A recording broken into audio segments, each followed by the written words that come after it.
আসসালামু আলাইকুম সবাইকে। আপনারা কেমন আছেন? আশা করি সবাই ভালো আছেন। আপনাদের সবাইকে 1xBet-এর নতুন টিউটোরিয়ালে স্বাগতম। আজকে আমি এই টিউটোরিয়ালকে 5 ভাগে ভাগ করব। প্রথমত, অ্যাপটি কিভাবে ডাউনলোড করতে হয়, দ্বিতীয়ত কিভাবে রেজিস্ট্রেশন করতে হয়, তৃতীয়ত কিভাবে ভেরিফিকেশন করতে হয়, চতুর্থ কিভাবে টাকা ডিপোজিট করতে হয় এবং সর্বশেষ কিভাবে টাকা উইথড্র করতে হয়। এছাড়াও থাকছে একটি প্রোমো কোড। আপনারাও যদি ঘরে বসে খুব সহজে 1xBet অ্যাকাউন্ট খুলে ডিপোজিট ও ভেরিফিকেশন করতে চান, তাহলে আমি যা যা বলবো আপনি তা ফলো করবেন। চলুন শুরু করা যাক। 1xBet অ্যাপটি যদি আপনার মোবাইলে ডাউনলোড করা না থাকে, তাহলে গুগল ক্রোম অথবা অন্য কোনো ব্রাউজার থেকে ডাউনলোড করবে। এরপর অ্যাপটি ইনস্টল করে অ্যাপটিতে প্রবেশ করবেন। দেন এখানে একটি অ্যাকাউন্ট ক্রিয়েট করতে হবে। এখানে আপনাকে লগইন এবং রেজিস্ট্রেশন নামে দুটি অপশন থেকে রেজিস্ট্রেশন অপশনে ক্লিক করতে হবে। এরপর এখানে 4টি অপশন দেখবেন। এখান থেকে সবচেয়ে সহজ মাধ্যম হচ্ছে ইন ওয়ান ক্লিক। আপনাকে ইন ওয়ান ক্লিক অপশন-এ ক্লিক করতে হবে। এরপর এরকম একটা ইন্টারফেস দেখতে পারবেন। এখানে উপরে 3টি অপশনে যা দেওয়া আছে তাই থাকবে। শুধু প্রোমো কোডটির ঘরে আপনি লিখবেন R66L।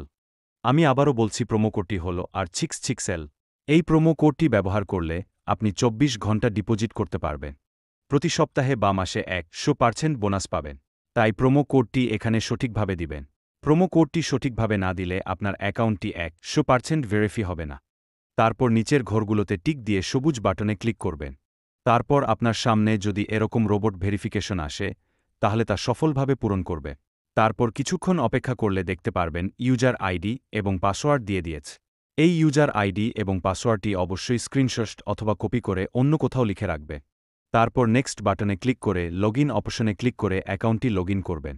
এবার অ্যাকাউন্টটি ভেরিফাই করার পালা। নিচে দেওয়া মেনু বাটনে ক্লিক করবেন, তারপর উপরে পার্সোনাল প্রোফাইল নামে অপশনে ক্লিক করবে। এরকম একটা ইন্টারফেস দেখতে পারবেন। এখান থেকে আপনার ফোন নম্বরটি ভেরিফাই করে নিতে হবে।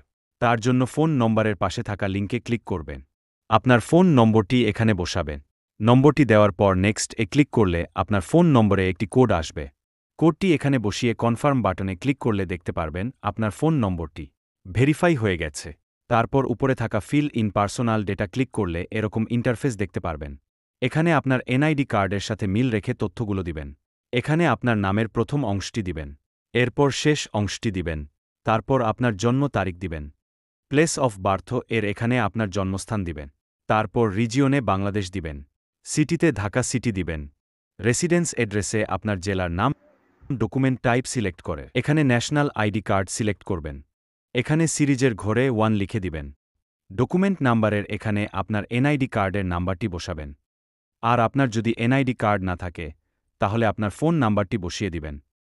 তারপর ডেট অফ ইস্যু এর এখানে আইডি কার্ডের উল্টা পাশে যে নাম্বার আছে তা বসিয়ে দিবেন। এখানে ইস্যুড বয় এর জায়গায় বাংলাদেশ গভর্নমেন্ট লিখে দিবেন। সব ঠিক থাকলে নিচের কনফার্ম বাটনে ক্লিক করবেন। তারপর দেখতে পারবেন আপনার অ্যাকাউন্টটি সাকসেসফুলি ভেরিফাই হয়ে গেছে। এবার আরও একটি গুরুত্বপূর্ণ কাজ হল ডিপোজিট করার জন্য ডিপোজিট অপশনে ক্লিক করবেন। আপনার সামনে এরকম কতগুলো সাইট আসবে। এখান থেকে আপনি বিকাশ, নগদ, রকেটের মাধ্যমে টাকা ডিপোজিট করতে পারবেন। আমি নগদ থেকে টাকা পাঠাবো, তাই নগদ সিলেক্ট করে দিলাম। এখানে দেখতে পাচ্ছেন নগদ ওয়ালেট নাম্বার দেয়া আছে। এখান থেকে নাম্বারটি কপি করে নিবেন। অবশ্যই এখানের নাম্বার পরিবর্তন হয়, তাই যখনই ডিপোজিট করবেন এখান থেকে নাম্বার কপি করে নিবেন, তারপর টাকা ক্যাশ আউট করবেন। আমি টাকা ক্যাশ আউট করে দিয়েছি। দেখতে পাচ্ছেন আমার ক্যাশ আউট সফল হয়েছে। এখানে দেখতে পাচ্ছেন আমাকে একটি ট্রানজেকশন নাম্বার দিয়েছে।